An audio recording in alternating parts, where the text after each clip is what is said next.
Well, hello, good morning, everyone. Welcome to the Wealth Coffee Chat. Out and about today, Friday, up in Brizzy. Got to catch up with a few people. I hope you're all awesome and well. A few of the early birds in, which is always good. Kevin, all the way from Florida, mate. Thanks for joining. Lee from Tasmania.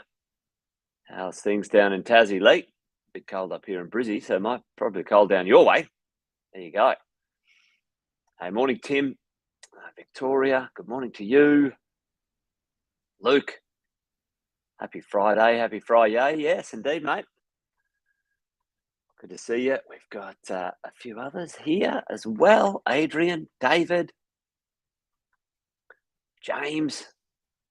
There you go. Sunny in Tassie. Oh, there you go. Fabulous. Well, hope you're all awesome and well, folks. Great to see you on this morning. Thanks for joining. While things are warming up and getting things going, I'll do the little intros. Most of you know this already, but we do this each weekday at around about 10 past 8. Yesterday I was a little bit earlier, which is fine then. My name's Jason Whitten. If you didn't already know, most of you do, but if you're new, like I say each and every time, you let us know in the chat. If you're new, say hello. We've got plenty of new clients joining our coaching and mentoring program. We've been doing it for a long time, coached a lot of people to be successful, safe, smart property investors across Australia and New Zealand. And along the way, learn one or two things.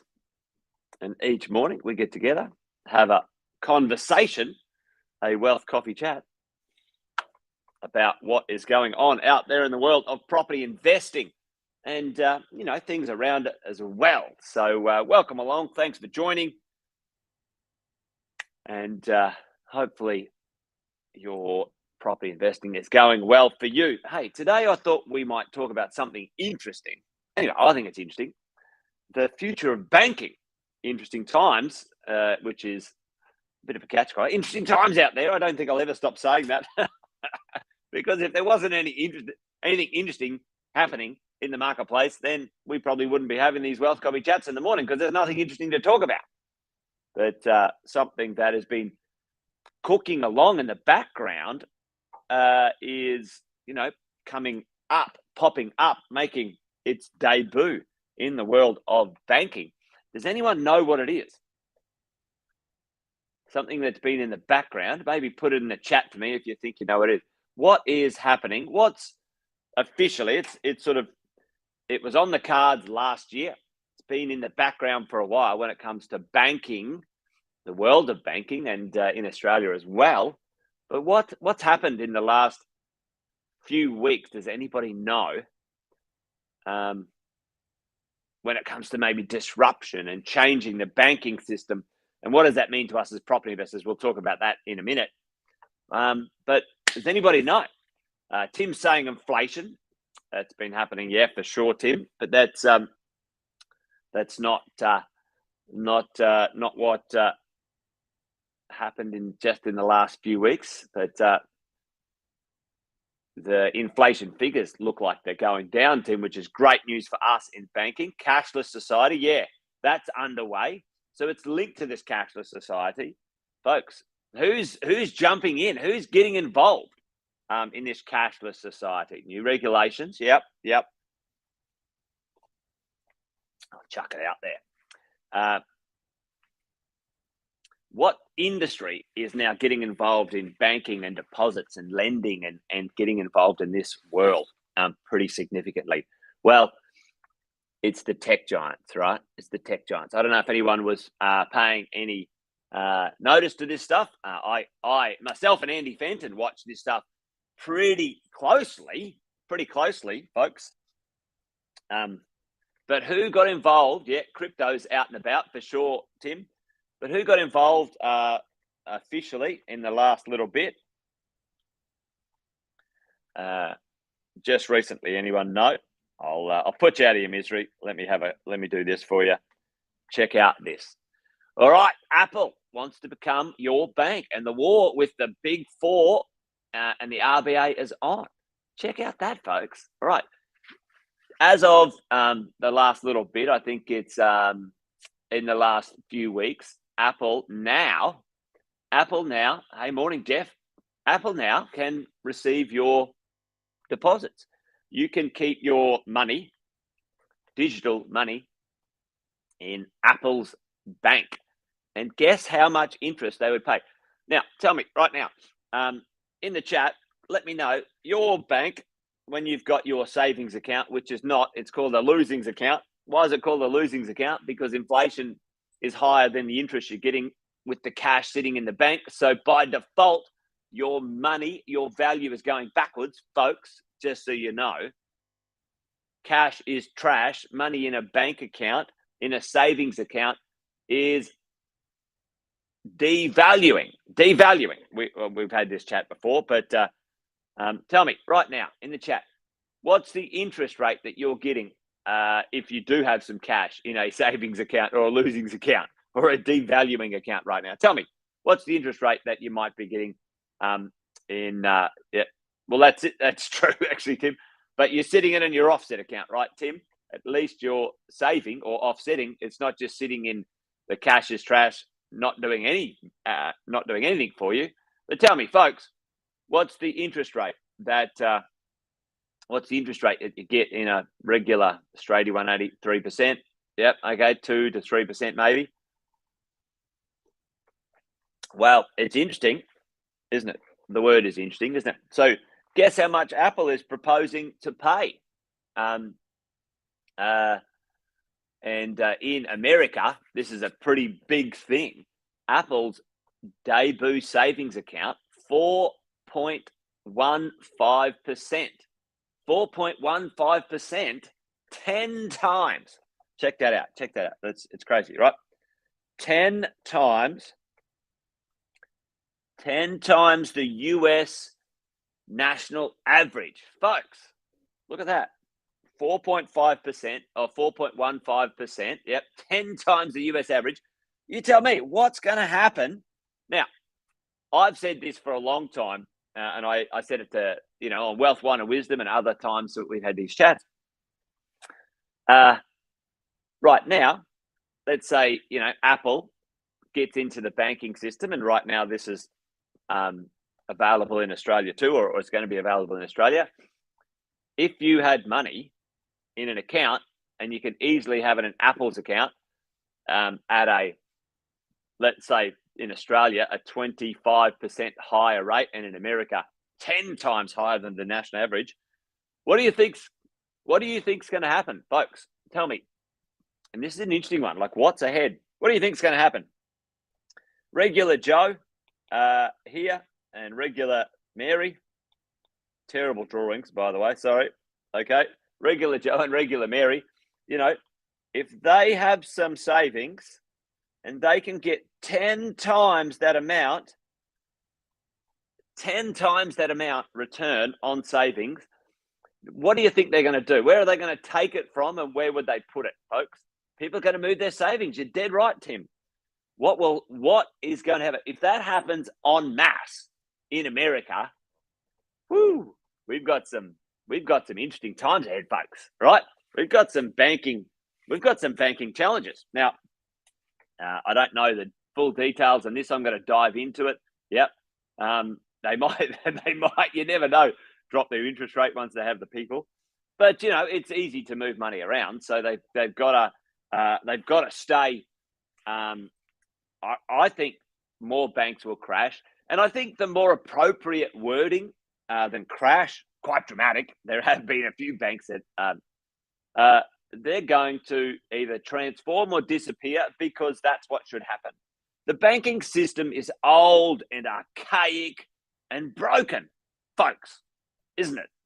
I believe it is, the idea that having a bank in the middle between people who have money and people who need money has been around for a while, right? So what was the role of banks in loose liquidity? Now, so it's the interesting thing, Tim, and I'm going to try and get Fenton sorted out soon. He's just back off holiday, so we'll try and get into this. Karma, yeah, they've been gouging profits for hundreds of years, and that's not okay. I'm with you, Belinda. So here's how the money system works, folks. On one side, there is people, institutions, whatever, that have excess or spare money, right? There's institutions that have excess or spare money, folks. And then on the other side, there are people who don't have any money, but they want to borrow or lend some cash. They want some cash, okay, to do something with, right? So these people have spare cash. These people have no cash, but they want to loan some money. And in the middle, there's a facilitator, right? Who's the facilitator right now, folks? And this is a self-fulfilling question, but who's facilitating that now? Who's the big, chunky, fat, taking profit? I don't know. This is a terrible picture. But the facilitator is the bank, right? The bank. Those institutions get in the middle and they say, hey, you give the money to me, I will give you a contract, person who has spare cash, because you don't know, you don't have the systems, the processes to lend it to the borrower. Then I will lend this money to the borrower, and then I will get paid handsomely to be in the middle, right? And who takes the risk? Who ultimately is the risk with? Well, they charge a fee to these people. And I'm not going to dive into things called fractional lending, fractional banking, and the way the banking charter is written in every country in the world is that banks can take a small amount of deposits and then lend out like basically fake money in the economy. But I'm not going to talk about that today. So we've got the bank in the middle. And Luke's saying, all right, the new economy is going to take over. Yeah, and what does that new economy look like? Like, let's have a think about this. And this is kind of like a, pontification Friday, right? Let's have a look at some facts out there. What is happening? What will happen in the middle here? Those banks will transform, and there will be efficiency in these marketplaces. What do I mean by efficiency? Let's quickly go for like 30 seconds. There's actually three, folks. There's three. It's actually two, but anyway, actually there's probably a few more. But let's talk about three big businesses, right? Let's talk about three big businesses that have transformed industries. One, Spotify. All right. Number two, Airbnb, and number three, Uber. All right. How are we going to take advantage of this? That's the question, Tim. And I want to pose that question today. So, what used to be in the middle here, folks? What used to be in the middle here? There used to be a facilitator, a wholesaler, a gouger, let's say, or whatever. There was always somewhere in the middle here before it got to the consumer. Over here was the person who wanted to buy the stuff, right? Over here was the consumer. Consumer. All right, consumer. All right. And there was always someone in here, who was in the middle. This was all the big music companies, right? This was all the hotels and, all of that. So big businesses, Uber. This was the taxi companies, right? And what happened is we didn't need them anymore. They got wiped out, like gone. Hotels gone. Well, not gone, but transformed. They didn't go, they transformed. And we facilitated this stuff in the middle. There was spare cars laying around, right? The musicians, they said, no, I don't want to. I just want to get on. Give me a platform so I can then just get straight to the consumer. Airbnb, I've got a spare house. How can I just rent it to someone who wants to stay here? Uber, I've got a spare car. How can I just facilitate and pick it up? And in the middle, the facilitators are changing. There's always going to be a facilitator, folks. There's always going to be something in here, right? The internet took over being exactly, Tim, the technology, the internet, the tech took over that facilitation, aggregated it, made it faster, made it more efficient, made it work a lot better. So what's happening right now, let's quickly jump to the chase. Apple is saying, hey, put your money in, you're probably dead right, Luke. Put your money with us. You don't have to worry about banks and that sort of stuff. How does Apple make money? Well, I'm sure Apple is using those funds in a certain way. So let's have a look at this. Amazon's in on it. Amazon's having a go. Amazon's going to do their best at saying, okay, we want to facilitate things down. And, we're going to have a look. We're going to do all the facilitating for merchants, folks. So what used to happen? The banks would have, an ATM or a credit card machine on site for the merchants, whatever. Amazon is going, hey, don't have anything on site. We'll stack and pack it and send it for you. We'll collect the money. We'll put it in our warehouse. Total transformation. Google wants to be involved. Google's saying, well, we're not going to become a bank, but what we're going to do is help transform the banks. Check out this. They want to transform. It says, Senior Google says, we don't want to be a bank, but we want to play a central role in transforming how banks crunch data and push them instantly towards approving loans. Now, so instant loans, folks. Okay, who's going to give you your rating, folks? Who's going to rate you and give you the credit score? It's going to be Google.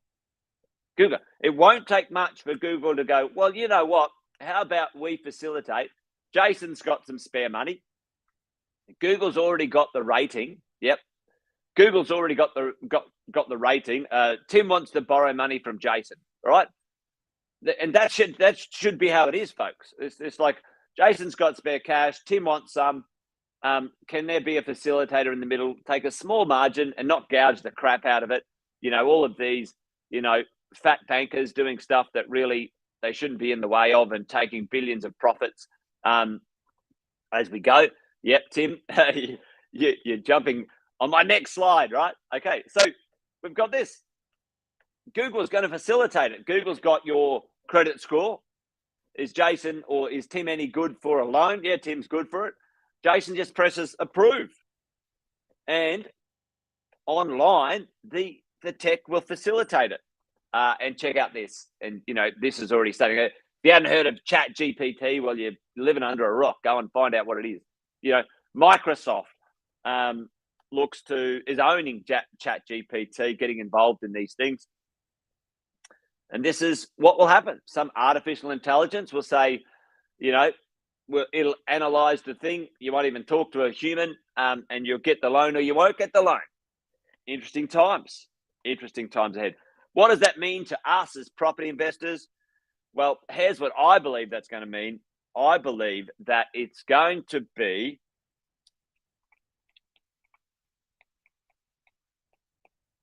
easier, which would be nice, right? I think lending is going to be easier, more straightforward, quicker. And if we as investors understand what that means to us, I mean, how long? I mean, folks, tell me in the chat, how long, how inefficient is it to get a damn loan?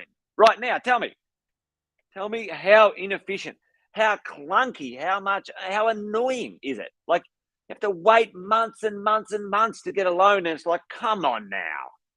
You know, with all of this technology and things at our fingertips, why does it take so damn long? Right? 3 months. It's bullshit. It needs to transform. It needs to, get better and get easier. Now, that's going to affect a bunch of industries into the future. Interesting times for, let's say, mortgage brokers and banks and those sorts of things, right? It's going to get easier, I think, over the next 3 to 5 years, 5 to 10, which will be great. That's right. Where are we going to buy? Where are we going to find things, as we go? And James, massive changes, folks, massive changes. I think what will happen, and I don't have time for it today, but I want to leave you something. I want to leave you with something, folks. And this is where the real showdown at the OK Corral is happening right now in money worldwide. The decentralization of control.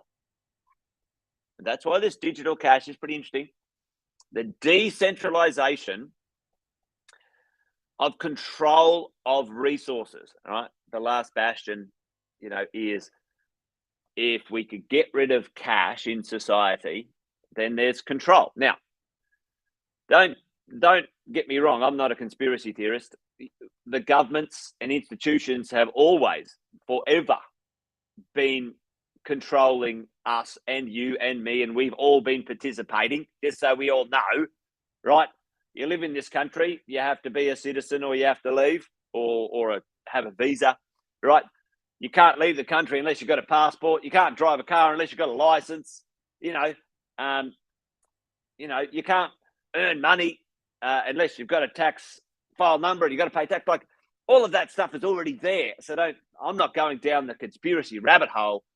This is just a progression of those things that are always present in government and institutions and society. What are we going to do about it as property investors and understand that? Well, we need to be smart. We need to be open to learning about it, because I think it's going to get easier. And for those who understand how to work with these changes into the future, we're going to get wealthier. We're going to be more in control of our money, our cash, our future. And we need to learn how to do it. Anyway, more like a pontification question conversation today. I don't know the exact answers, but I know we need to be observing and learning and understanding all of these movements, because it's going to happen pretty quickly, I think. COVID has accelerated all of our comfort factors in technology, in using things. I've never purchased as much stuff online in the last 3 years than I had in the previous 47 years of my life. That means I'm 50. I turned 50 this year. But anyway, there you go, folks. Interesting times ahead when it comes to the world of banking, the world of money, the world of liquidity. But as a property investor, here's what I do know. Unless everyone ends up in the metaverse, then real estate's always going to be required. And we're going to be on, it's true, Alison. If you're on the right side of the ledger, then we're going to be all right. And that's why I'm a big fan of all of us having a few deals up our sleeve for our wealth creation into the future. You know that. Right now is a great time to buy, folks. I'm telling you, if you can, you should be. Don't be sitting on the fence. It is time to get on with it in Australia, because we are certainly starting the next cycle, led by rents going up. As soon as the access to lending unlocks, folks, she's going to be on like Donkey Kong. Anyway, there you go. All right, team, that's it. Wealth Coffee Chat done and dusted for today. There is no wealth, wine, and wisdom at the moment Andy Fenton, my compadres, down and out. We will let you guys know when we're going to resume the normal show. It'll be very soon. He's been settling into fatherhood and a few things, bits and pieces. So there you go, folks. All right, team, that's it. I'm done. Remember, join me each weekday at around about 8:10 for Wealth Coffee Chat. And remember, this thing's a marathon, not a sprint. It takes time to create wealth and become, secure in your property investing portfolio. Buy well, don't sell. That's my catchcry. You guys know that. Till next time, folks. You guys take care. Bye for now. Have a great weekend. See you next week. All right. Bye-bye.